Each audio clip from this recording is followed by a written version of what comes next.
Welcome back to Madly Kimono. In this video, I attempt to take apart all the pieces of a silk kimono and wash them by hand.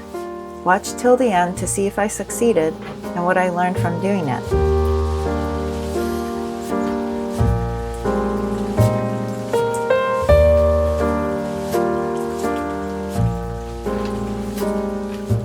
Before I could begin this task, I had to organize my spare room, which had been used as a guest room, office, and storage space.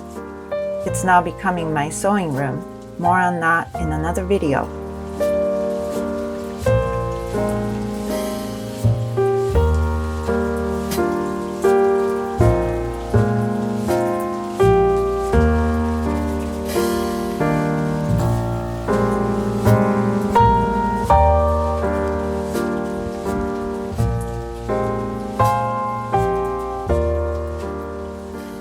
I purchased this pink silk Houmongi kimono on Facebook Marketplace. Before picking it up, I had no idea about the size or condition. I figured that if it was in decent shape and fit me, I could use it to practice kitsuke, or take it apart and remake it into a top and a couple of accessories like scarves. Since this kimono had been displayed on the wall for a long time, I wondered if the color had faded. But surprisingly, it showed no signs of fading. However, it was too small for me to wear for kitsuke. So my decision was clear. I would rip the seams and separate all the pieces, including the hakkake, the inner lining from the cuffs and hem, and the rest of the lining for the upper body, and use this beautiful embroidered silk to make a top. That's the idea in my head anyway. This video will focus only on removing the threads and washing the kimono though.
Unfortunately, the seller had used a large safety pin to keep the eri and okumi from flapping open when it was hung, so there were noticeable holes from that.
Before attempting to wash the silk, I wanted to measure the fabric to see how much, if any, it would shrink.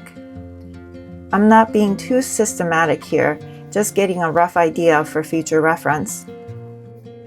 Because silk is a protein-based fiber, it's important to use a gentle, enzyme-free detergent made for delicate fabrics. Alkaline detergents can damage the silk. Having said all that, I didn't have any specialty silk detergent on hand. Well, so I checked to see if I could use Castile soap, which I had at home. It says it can be used on protein-based fibers, so I thought, okay, well, why not? Let's try it. I used a small amount of Castile soap, roughly a teaspoon, mixed with cool to slightly warm water and stirred it well. I decided to test the process on one of the smaller silk pieces from the kimono. I gently soaked and agitated the fabric using pushing motion and let it sit for about 10 minutes.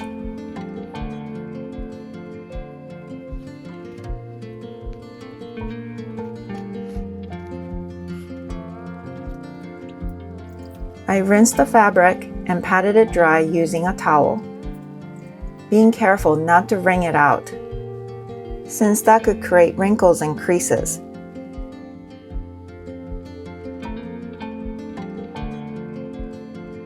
I hung it dry for about an hour to remove any excess water. Then I ironed it on the lowest setting, with no steam. As I ironed, I gently stretched the fabric, mostly focusing on the vertical direction.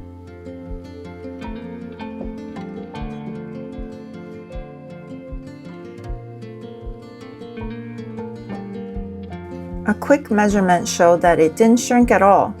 Granted, it was a small piece, so I didn't expect to shrink much, but I'm happy with the process. The fabric came out soft, so it seems like the Castile soap is okay to use on this silk fabric. Now let's move on to the larger pieces with darker colors and embroidery. I'm expecting a bit of dye to bleed, but I'm hoping it won't be enough to transfer to the rest of the fabric. Let's see.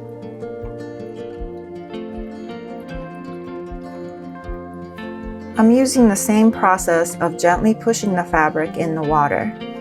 Then I let it sit for about 10 minutes.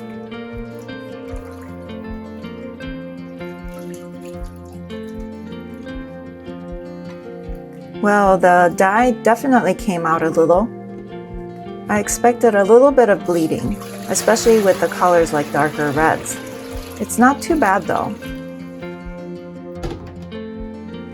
I changed the water and rinsed it fairly well, and I patted it dry using a towel. To soften and condition the silk, I read that I can use hair conditioner at the rinse stage, and I had ran out of conditioner, so I couldn't test that out either. I know, why am I making videos when I'm not prepared? Again, I hung it dry for a little while to remove excess water. And it's time to iron at low setting with no steam. One surprising thing is the creases from the original shitate process when the kimono was first made. It didn't go away, even after washing and ironing. I thought ironing while the fabric was still damp would definitely remove them, but it didn't.